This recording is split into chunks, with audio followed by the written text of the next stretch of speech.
The Scarlet Letter, Chapter 12. Chapter 12. The Minister's Vigil. Walking in the shadow of a dream, as it were, and perhaps actually under the influence of a species of somnambulism, Mr. Dimmesdale reached the spot where, now so long since, Hester Prynne had lived through her first hours of public ignominy. The same platform or scaffold, black and weather-stained with the storm or sunshine of 7 long years, and foot-worn, too, with the tread of many culprits who had since ascended it, remained standing beneath the balcony of the meeting-house. The minister went up the steps. It was an obscure night of early May. An unvaried pall of cloud muffled the whole expanse of sky from zenith to horizon. If the same multitude which had stood as eyewitnesses while Hester Prynne sustained her punishment could now have been summoned forth, they would have discerned no face above the platform, nor hardly the outline of a human shape, in the dark grey of the midnight. But the town was all asleep. There was no peril of discovery. The minister might stand there, if it so pleased him, until morning should redden in the east, without other risk than that the dank and chill night air would creep into his frame, and stiffen his joints with rheumatism, and clog his throat with catarrh and cough, thereby defrauding the expectant audience of tomorrow's prayer and sermon. No eye could see him, save that ever wakeful one which had seen him in his closet, wielding the bloody scourge. Why, then, had he come hither? Was it but the mockery of penitence? A mockery, indeed, but in which his soul trifled with itself. A mockery at which angels blushed and wept, while fiends rejoiced, with jeering laughter. He had been driven hither by the impulse of that remorse which dogged him everywhere, and whose own sister and closely linked companion was that cowardice which invariably drew him back, with her tremulous gripe, just when the other impulse had hurried him to the verge of a disclosure. Poor, miserable man! What right had infirmity like his to burden itself with crime? Crime is for the iron-nerved, who have the choice either to endure it, or, if it press too hard, to exert their fierce and savage strength for a good purpose, and fling it off at once. This feeble and most sensitive of spirits could do neither, yet continually did one thing or another, which intertwined, in the same inextricable knot, the agony of heaven-defying guilt and vain repentance. And thus, while standing on the scaffold, in this vain show of expiation, Mr. Dimmesdale was overcome with a great horror of mind, as if the universe were gazing at a scarlet token on his naked breast, right over his heart.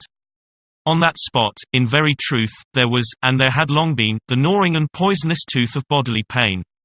Without any effort of his will, or power to restrain himself, he shrieked aloud.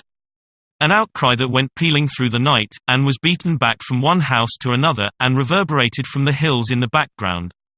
As if a company of devils, detecting so much misery and terror in it, had made a plaything of the sound, and were bandying it to and fro. "It is done," muttered the minister, covering his face with his hands. "The whole town will awake, and hurry forth, and find me here." But it was not so. The shriek had perhaps sounded with a far greater power, to his own startled ears, than it actually possessed. The town did not awake. Or, if it did, the drowsy slumberers mistook the cry either for something frightful in a dream, or for the noise of witches, whose voices, at that period, were often heard to pass over the settlements or lonely cottages, as they rode with Satan through the air. The clergyman, therefore, hearing no symptoms of disturbance, uncovered his eyes and looked about him. At one of the chamber windows of Governor Bellingham's mansion, which stood at some distance, on the line of another street, he beheld the appearance of the old magistrate himself, with a lamp in his hand, a white nightcap on his head, and a long white gown enveloping his figure. He looked like a ghost, evoked unseasonably from the grave. The cry had evidently startled him. At another window of the same house, moreover, appeared old Mistress Hibbins, the governor's sister, also with a lamp, which, even thus far off, revealed the expression of her sour and discontented face. She thrust forth her head from the lattice, and looked anxiously upward. Beyond the shadow of a doubt, this venerable witch lady had heard Mr. Dimmesdale's outcry, and interpreted it, with its multitudinous echoes and reverberations, as the clamour of the fiends and night hags, with whom she was well known to make excursions into the forest. Detecting the gleam of Governor Bellingham's lamp, the old lady quickly extinguished her own, and vanished. Possibly, she went up among the clouds. The minister saw nothing further of her motions. The magistrate, after a wary observation of the darkness, into which, nevertheless, he could see but little further than he might into a millstone, retired from the window. The minister grew comparatively calm. His eyes, however, were soon greeted by a little, glimmering light, which, at first a long way off, was approaching up the street. It threw a gleam of recognition on here a post, and there a garden fence, and here a latticed window pane, and there a pump, with its full trough of water, and here, again, an arched door of oak, with an iron knocker, and a rough log for the doorstep. The Reverend Mr. Dimmesdale noted all these minute particulars, even while firmly convinced that the doom of his existence was stealing onward, in the footsteps which he now heard. And that the gleam of the lantern would fall upon him, in a few moments more, and reveal his long-hidden secret. As the light drew nearer, he beheld, within its illuminated circle, his brother clergyman, or, to speak more accurately, his professional father, as well as highly valued friend, the Reverend Mr. Wilson, who, as Mr. Dimmesdale now conjectured, had been praying at the bedside of some dying man. And so he had. The good old minister came freshly from the death-chamber of Governor Winthrop, who had passed from earth to heaven within that very hour. And now, surrounded, like the saint-like personages of olden times, with a radiant halo, that glorified him amid this gloomy night of sin, as if the departed governor had left him an inheritance of his glory, or as if he had caught upon himself the distant shine of the celestial city, while looking thitherward to see the triumphant pilgrim pass within its gates. Now, in short, good Father Wilson was moving homeward, aiding his footsteps with a lighted lantern. The glimmer of this luminary suggested the above conceits to Mr. Dimmesdale, who smiled, nay, almost laughed at them, and then wondered if he were going mad. As the Reverend Mr. Wilson passed beside the scaffold, closely muffling his Geneva cloak about him with one arm, and holding the lantern before his breast with the other, the minister could hardly restrain himself from speaking. "A good evening to you, Venerable Father Wilson. Come up hither, I pray you, and pass a pleasant hour with me." Good heavens! Had Mr. Dimmesdale actually spoken? For one instant, he believed that these words had passed his lips. But they were uttered only within his imagination. The Venerable Father Wilson continued to step slowly onward, looking carefully at the muddy pathway before his feet, and never once turning his head towards the guilty platform. When the light of the glimmering lantern had faded quite away, the minister discovered, by the faintness which came over him, that the last few moments had been a crisis of terrible anxiety. Although his mind had made an involuntary effort to relieve itself by a kind of lurid playfulness. Shortly afterwards, the light grisly sense of the humorous again stole in among the solemn phantoms of his thought. He felt his limbs growing stiff with the unaccustomed chilliness of the night, and doubted whether he should be able to descend the steps of the scaffold. Morning would break, and find him there. The neighborhood would begin to rouse itself. The earliest riser, coming forth in the dim twilight, would perceive a vaguely defined figure aloft on the place of shame. And, half-crazed betwixt alarm and curiosity, would go, knocking from door to door, summoning all the people to behold the ghost, as he needs must think it, of some defunct transgressor. A dusky tumult would flap its wings from one house to another. Then, the morning light still waxing stronger, old patriarchs would rise up in great haste, each in his flannel gown, and matronly dames, without pausing to put off their night gear. The whole tribe of decorous personages, who had never heretofore been seen with a single hair of their heads awry, would start into public view, with the disorder of a nightmare in their aspects. Old Governor Bellingham would come grimly forth, with his King James's ruff fastened askew. And Mistress Hibbins, with some twigs of the forest clinging to her skirts, and looking sourer than ever, as having hardly got a wink of sleep after her night ride. And good Father Wilson, too, after spending half the night at a deathbed, and liking ill to be disturbed, thus early, out of his dreams about the glorified saints. Hither, likewise, would come the elders and deacons of Mr. Dimmesdale's church, and the young virgins who so idolized their minister, and had made a shrine for him in their white bosoms. Which now, by the by, in their hurry and confusion, they would scantly have given themselves time to cover with their kerchiefs. All people, in a word, would come stumbling over their thresholds, and turning up their amazed and horror-stricken visages around the scaffold. Whom would they discern there, with the red eastern light upon his brow? Whom, but the Reverend Arthur Dimmesdale, half frozen to death, overwhelmed with shame, and standing where Hester Prynne had stood. Carried away by the grotesque horror of this picture, the minister, unawares, and to his own infinite alarm, burst into a great peal of laughter. It was immediately responded to by a light, airy, childish laugh, in which, with a thrill of the heart, but he knew not whether of exquisite pain, or pleasure as acute, he recognized the tones of little Pearl. "Pearl! Little Pearl!" cried he after a moment's pause. Then, suppressing his voice, Hester. Hester Prynne. Are you there? Yes, it is Hester Prynne, she replied, in a tone of surprise, and the minister heard her footsteps approaching from the sidewalk, along which she had been passing. It is I, and my little Pearl. Whence come you, Hester? Asked the minister. What sent you hither? I have been watching at a deathbed, answered Hester Prynne, at Governor Winthrop's deathbed, and have taken his measure for a robe, and am now going homeward to my dwelling. Come up hither, Hester, thou and little Pearl, said the Reverend Mr. Dimmesdale, ye have both been here before, but I was not with you. Come up hither once again, and we will stand all three together. She silently ascended the steps, and stood on the platform, holding little Pearl by the hand. The minister felt for the child's other hand, and took it.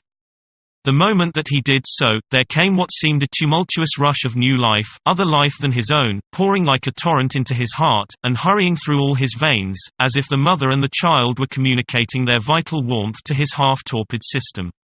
The three formed an electric chain. Minister, whispered little Pearl. What wouldst thou say, child? Asked Mr. Dimmesdale. Wilt thou stand here with mother and me, tomorrow noontide? Inquired Pearl. Nay, not so, my little Pearl, answered the minister. For, with the new energy of the moment, all the dread of public exposure, that had so long been the anguish of his life, had returned upon him. And he was already trembling at the conjunction in which, with a strange joy, nevertheless, he now found himself. Not so, my child. I shall, indeed, stand with thy mother and thee one other day, but not tomorrow. Pearl laughed, and attempted to pull away her hand. But the minister held it fast. A moment longer, my child, said he. But wilt thou promise, asked Pearl, to take my hand, and mother's hand, tomorrow noontide? Not then, Pearl, said the minister, but another time. And what other time? Persisted the child. At the great judgment day, whispered the minister, and, strangely enough, the sense that he was a professional teacher of the truth impelled him to answer the child so.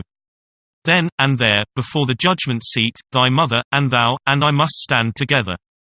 But the daylight of this world shall not see our meeting. Pearl laughed again. But, before Mr. Dimmesdale had done speaking, a light gleamed far and wide over all the muffled sky. It was doubtless caused by one of those meteors, which the night watcher may so often observe burning out to waste, in the vacant regions of the atmosphere. So powerful was its radiance, that it thoroughly illuminated the dense medium of cloud betwixt the sky and earth. The great vault brightened, like the dome of an immense lamp. It showed the familiar scene of the street, with the distinctness of midday, but also with the awfulness that is always imparted to familiar objects by an unaccustomed light. The wooden houses, with their jutting stories and quaint gable peaks, the doorsteps and thresholds, with the early grass springing up about them, the garden plots, black with freshly turned earth. The wheel track, little worn, and, even in the marketplace, margined with green on either side, all were visible, but with a singularity of aspect that seemed to give another moral interpretation to the things of this world than they had ever borne before. And there stood the minister, with his hand over his heart, and Hester Prynne, with the embroidered letter glimmering on her bosom. And little Pearl, herself a symbol, and the connecting link between those two. They stood in the noon of that strange and solemn splendor, as if it were the light that is to reveal all secrets, and the daybreak that shall unite all who belong to one another. There was witchcraft in little Pearl's eyes, and her face, as she glanced upward at the minister, wore that naughty smile which made its expression frequently so elvish. She withdrew her hand from Mr. Dimmesdale's, and pointed across the street. But he clasped both his hands over his breast, and cast his eyes towards the zenith. Nothing was more common, in those days, than to interpret all meteoric appearances, and other natural phenomena, that occurred with less regularity than the rise and set of sun and moon, as so many revelations from a supernatural source. Thus, a blazing spear, a sword of flame, a bow, or a sheaf of arrows, seen in the midnight sky, prefigured Indian warfare. Pestilence was known to have been foreboded by a shower of crimson light. We doubt whether any marked event, for good or evil, ever befell New England, from its settlement down to Revolutionary times, of which the inhabitants had not been previously warned by some spectacle of this nature. Not seldom, it had been seen by multitudes.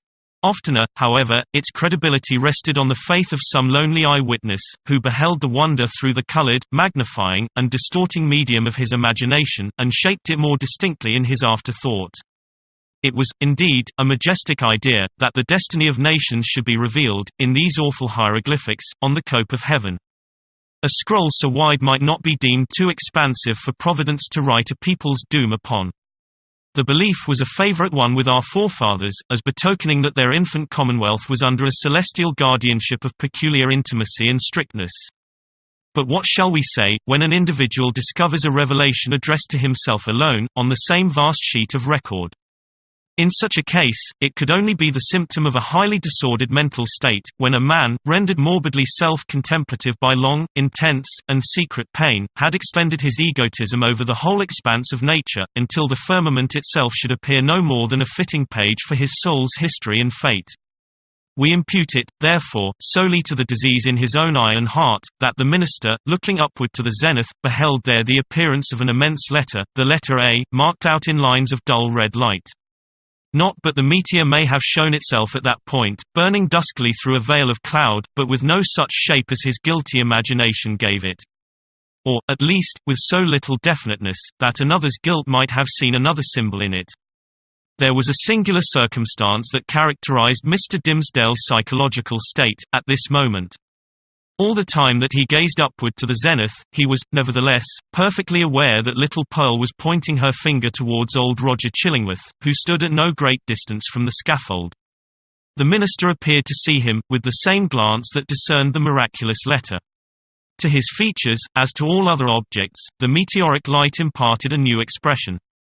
Or it might well be that the physician was not careful then, as at all other times, to hide the malevolence with which he looked upon his victim. Certainly, if the meteor kindled up the sky, and disclosed the earth, with an awfulness that admonished Hester Prynne and the clergyman of the Day of Judgment, then might Roger Chillingworth have passed with them for the arch-fiend, standing there with a smile and scowl, to claim his own. So vivid was the expression, or so intense the minister's perception of it, that it seemed still to remain painted on the darkness, after the meteor had vanished, with an effect as if the street and all things else were at once annihilated. "Who is that man, Hester?" gasped Mr. Dimmesdale, overcome with terror. "I shiver at him. Dost thou know the man?" "I hate him, Hester." She remembered her oath, and was silent. "I tell thee, my soul shivers at him," muttered the minister again. "Who is he? Who is he? Canst thou do nothing for me? I have a nameless horror of the man." "Minister," said little Pearl, "I can tell thee who he is." "Quickly, then, child," said the minister, bending his ear close to her lips. "Quickly. And as low as thou canst whisper." Pearl mumbled something into his ear, that sounded, indeed, like human language, but was only such gibberish as children may be heard amusing themselves with, by the hour together. At all events, if it involved any secret information in regard to old Roger Chillingworth, it was in a tongue unknown to the erudite clergyman, and did but increase the bewilderment of his mind. The elvish child then laughed aloud. "Dost thou mock me now?" said the minister. "Thou wast not bold. Thou wast not true," answered the child. "Thou wouldst not promise to take my hand, and mother's hand, tomorrow noontide."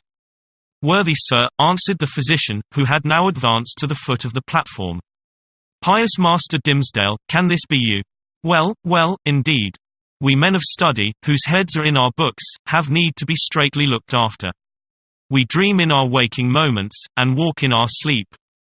Come, good sir, and my dear friend, I pray you, let me lead you home." "How knewest thou that I was here?" asked the minister, fearfully. "Verily, and in good faith," answered Roger Chillingworth, "I knew nothing of the matter. I had spent the better part of the night at the bedside of the worshipful Governor Winthrop, doing what my poor skill might to give him ease. He going home to a better world, I, likewise, was on my way homeward, when this strange light shone out. Come with me, I beseech you, reverend sir. Else you will be poorly able to do Sabbath duty tomorrow. Aha, see now, how they trouble the brain, these books. These books. You should study less, good sir, and take a little pastime. Or these night whimsies will grow upon you. I will go home with you," said Mr. Dimmesdale. With a chill despondency, like one awaking, all nerveless, from an ugly dream, he yielded himself to the physician, and was led away. The next day, however, being the Sabbath, he preached a discourse which was held to be the richest and most powerful, and the most replete with heavenly influences, that had ever proceeded from his lips. Souls, it is said more souls than one, were brought to the truth by the efficacy of that sermon, and vowed within themselves to cherish a holy gratitude towards Mr. Dimmesdale throughout the long hereafter. But, as he came down the pulpit steps, the grey-bearded sexton met him, holding up a black glove, which the minister recognized as his own. "It was found," said the sexton, "this morning, on the scaffold where evil-doers are set up to public shame. Satan dropped it there, I take it, intending a scurrilous jest against your reverence. But, indeed, he was blind and foolish, as he ever and always is. A pure hand needs no glove to cover it." "Thank you, my good friend," said the minister, gravely, but startled at heart. For, so confused was his remembrance, that he had almost brought himself to look at the events of the past night as visionary. "Yes, it seems to be my glove, indeed. And since Satan saw fit to steal it, your reverence must needs handle him without gloves, henceforward," remarked the old sexton, grimly smiling. "But did your reverence hear of the portent that was seen last night? A great red letter in the sky, the letter A, which we interpret to stand for angel. For, as our good Governor Winthrop was made an angel this past night, it was doubtless held fit that there should be some notice thereof." "No," answered the minister, "I had not heard of it."